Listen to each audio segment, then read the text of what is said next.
Hello again, everyone. Welcome back again di update untuk Bitcoin dan altcoins. Jadi karena beberapa hari ini kita tertunda ya day-to-day update untuk Telegram, saya decide untuk update Solananya melalui update kali ini. Nah teman-teman, ini by the way saya update melalui laptop. Jadi kalau misalkan ada gangguan melalui suara atau melalui screen atau gimana, ya mohon dimaafkan teman-teman karena memang ini dari internet provider dari siang tadi sampai sekarang juga belum beres. Luar biasa sekali. So, tanpa berpanjang lebar kita langsung aja update untuk posisi daripada si Solana. Dan nanti setelah Solana kita baru bahas lagi seputar Bitcoin. Karena kita ngelihat Bitcoin hari ini mengalami rebound. Ya, saya lihat beberapa di komen udah banyak lah ya yang bilang ini tuh bullish, super bullish. Luar biasa top memang ya. Super bullish dari 25.000 ke 26.000. Tapi pertimbangan dari 30.000 ke 26.000 dan ke 25.000-nya itu dilupakan ya langsung seketika. Ya tapi nanti kita bahas secara lengkap di update untuk Bitcoin. So, everyone, kita mulai dari Solana terlebih dahulu. Jadi Solana nih kelihatannya progresnya itu sudah mengikuti tren besar yang kita sempat mention, at least di beberapa video terakhir. Kalau teman-teman ingat, sebenarnya 6 harian yang lalu kita sempat update good news lah ya buat holder Solana karena Solana ada kerjasama dengan Visa. Tapi di sini saya sampaikan dan saya tetap remind kembali bahwa tetap waspada dengan tren besar. Jadi kita tahu bahwa secara keseluruhan tren besar di Solana itu kecenderungan adalah bearish. Bahkan di day-to-day update dari 1 sampai 2 atau 3 ya terakhir itu kita masih ngelihat Solana memiliki struktur yang memang cenderung bearish. Jadi apa yang terjadi pada Solana hari ini itu sebenarnya saya bisa bilang sudah kita antisipasi ya. Dan balik lagi, kalau orang bilang nggak percaya dari segi technical analysis, well kita bisa melihat technical analysis menunjukkan kepada kita sebagus-bagusnya apapun itu, baik itu dari segi news atau rumor, in the end structure itu nggak pernah bohong. Selama time frame daily bearish structure masih bisa dibilang masih bermain untuk price actionnya pada Solana, Indian harganya turun juga. Jadi kalau teman-teman bilang nggak percaya sama technical analysis, saya pikir technical analysis sedikit banyak itu memberikan bantuan kepada kita.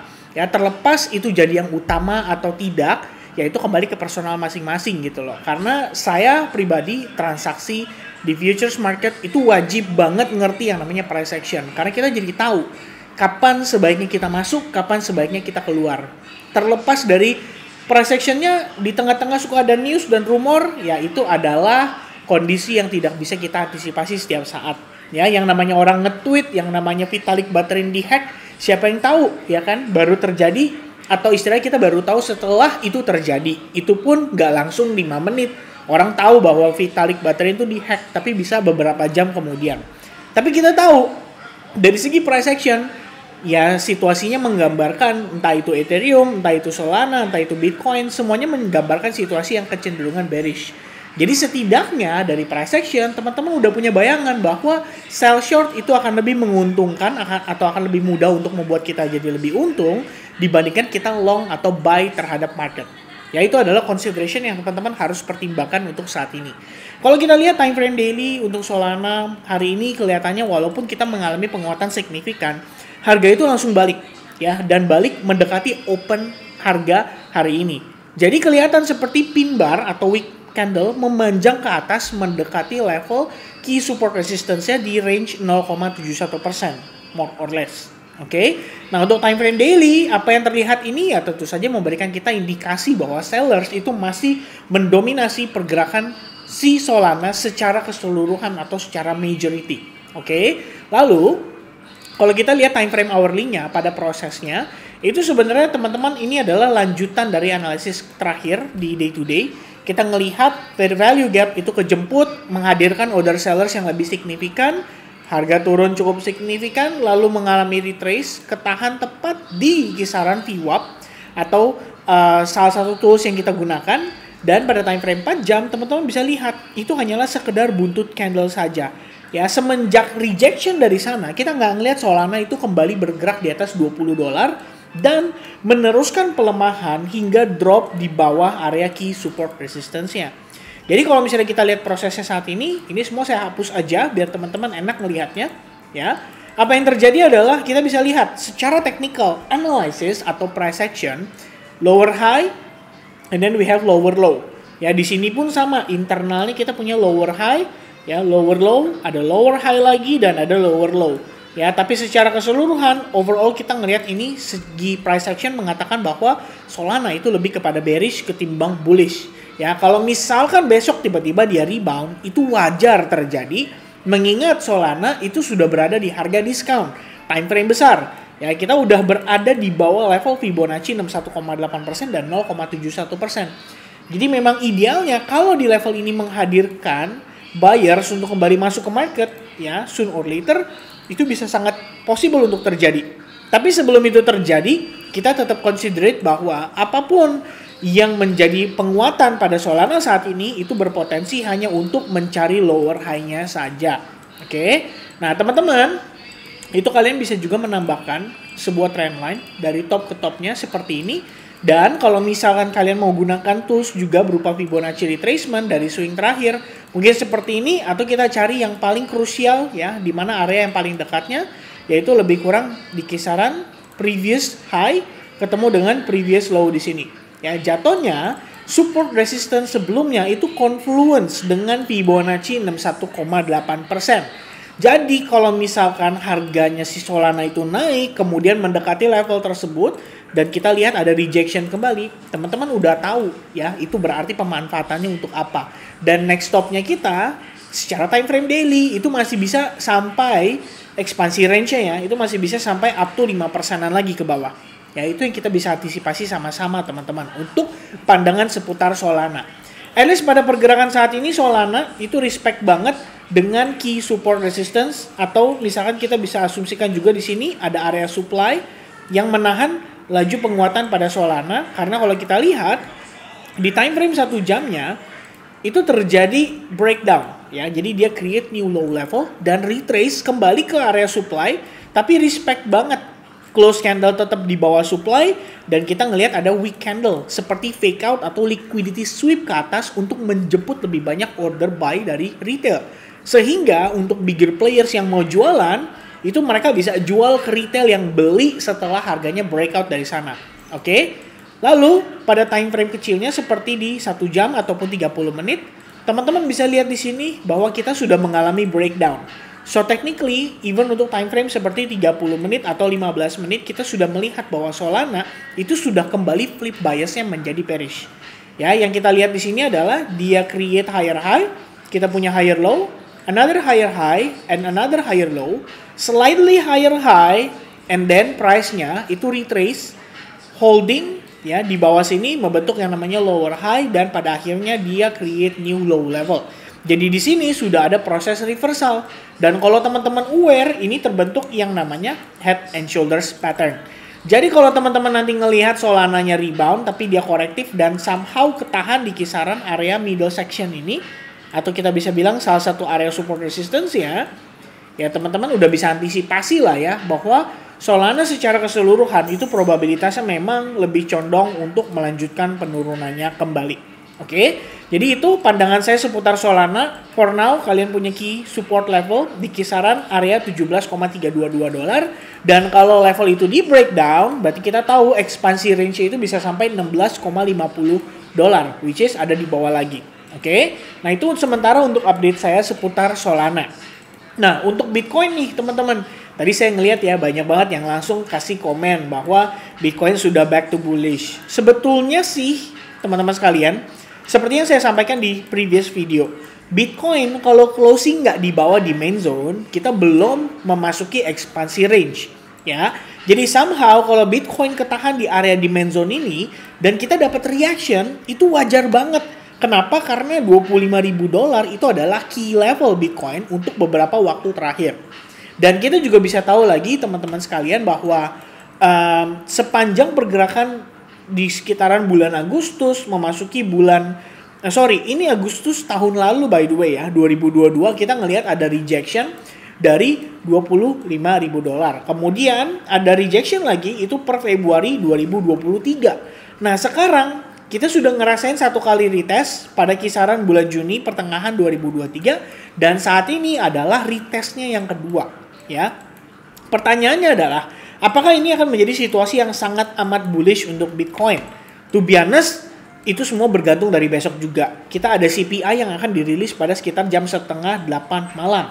Kalau kita lihat lagi pada prosesnya, penguatan sebelumnya itu retrace 50% sebelum penguatan lanjutannya. Lalu kembali mengulangi proses yang sama, retrace 50% dan melanjutkan penguatannya.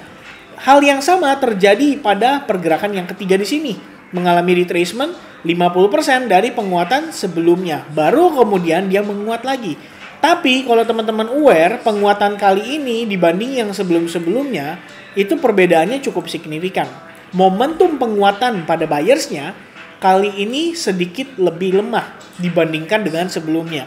Lalu retracement kita itu sudah lebih dari 50%. Kalau kita gambarkan seperti ini, bahkan dia sudah lebih dari 61 sampai 71%. Apakah ini artinya momentum yang ini kali ini bisa dikatakan bahwa buyersnya sudah benar-benar kehabisan napas? Saya pikir itu bisa banget kita lihat pada pergerakan time frame daily ini. Dan area demand zone yang terdapat di kisaran area $25.000 ini memang saat ini masih sah untuk kita gunakan sebagai salah satu pijakan untuk Bitcoin kembali ter-rebound. Tapi pertanyaannya adalah, apakah reboundnya itu bisa bantu Bitcoin sampai benar-benar create new high level? Teman-teman perhatikan, Anda punya lower high, ini menjadi sebuah trend line. Kalau misalnya dia retrace balik sampai ke 27.000 aja, dan dia mengalami rejection lagi, teman-teman harus aware bahwa overall-nya ini masih lower high. Jadi, buat saya personally, saya katakan sama teman-teman, untuk kita melihat Bitcoin mengalami relief rally, ada satu syarat yang harus dipenuhi. Dan itu tadi sempat saya updatekan melalui Telegram. Jadi kalau teman-teman gabung di grup Telegram kita, itu saya jelaskan, Bitcoin time frame 4 jam masih ingat dengan major support resistance yang saya marking dari video beberapa waktu lalu. That's our key level, dan jika di sini kita kena reject, maka naiknya ini justru menjadi part of the liquidity sweep yang harusnya justru membuat retail tertarik untuk beli. Kalau retail tertarik untuk beli, akan ada pihak yang menjual. Pertanyaannya pihak mana yang menjual? Ya, itu yang menjadi concern kita. Dan teman-teman harus ingat, sentimen FTX itu masih ada. Ini adalah sentimen negatif yang suatu saat bisa menyebabkan Bitcoin ataupun yang lainnya mengalami tekanan jual yang lebih signifikan. Jadi itu menjadi waspada atau menjadi sebuah news event yang kita perlu waspadai untuk beberapa hari ke depan. Selain CPI besok.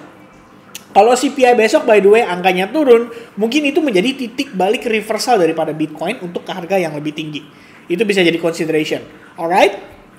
Nah, di sini saya jelaskan, buat saya selama harganya belum berhasil reclaim minor resistance atau VWAP yang kita lihat menjadi key level kita, maka di sini bias saya masih cukup bearish. Tapi kalau kita sudah berhasil reclaim area tersebut, maka teman-teman bisa antisipasi Bitcoin untuk nge-fill area fair value gap yang terbentuk pada time frame daily. Which one ya? Saya tadi kayaknya gunakan chart atau price action yang ada di sini. Kita coba lihat lagi untuk memastikan. This one is this one. Nah, ini dia teman-teman sekalian. Ya, kita punya area demand daily, kita punya area fair value gap yang belum ke-fill. Plus, kalau teman-teman aware, ini adalah support resistance sebelumnya. Pada pergerakan sekitaran awal bulan Agustus, akhir bulan Juli sampai sekitaran pertengahan bulan Agustus. Di situ ada level support, kita punya fair value gap yang belum ke-fill di sana. Dan ya besar probabilitasnya untuk dia ngejar ke sana. Dengan catatan, sekali lagi saya katakan, dengan catatan Bitcoin mampu untuk reclaim support resistance yang terbentuk pada time frame hourly-nya berupa VWAP dari swing high, which is kita lihat sama-sama teman-teman bahwa saat ini posisi Bitcoin lagi-lagi terkena rejection, dan dalam closing di jam 3 pagi nanti, kalau dia closingnya seperti ini kan berarti berupa candle rejection. Ya, kita bisa lihat bahwa ada yang namanya Three River Evening Star terbentuk. Ya, di sini pernah terjadi hal serupa? Pernah, ya. Di sini 3 candle formation atau 4 candle formation berupa Three River Evening Star. Ini pun sama, dari penguatan Bitcoin yang sangat bullish diakibatkan oleh sentimen kemenangan Grayscale melawan SEC, tetap teman-teman sekalian bisa lihat proses reversal terjadi dari sana dan di follow up dengan tekanan jual yang signifikan. Makanya saya katakan apa adanya sama teman-teman.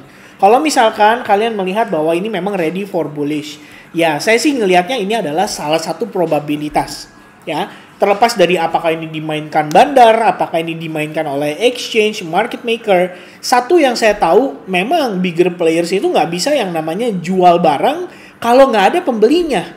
Jadi somehow market itu harus dibuat narasinya sehingga mereka bisa aktif berjualan. Either mereka mau berjualan atau mereka mau buyback. Itu harus ada situasi yang mendukung. Dan untuk saat ini, simple dari saya, minor resistance berupa box berwarna ungu ini, itu belum berhasil di break. Itu yang pertama.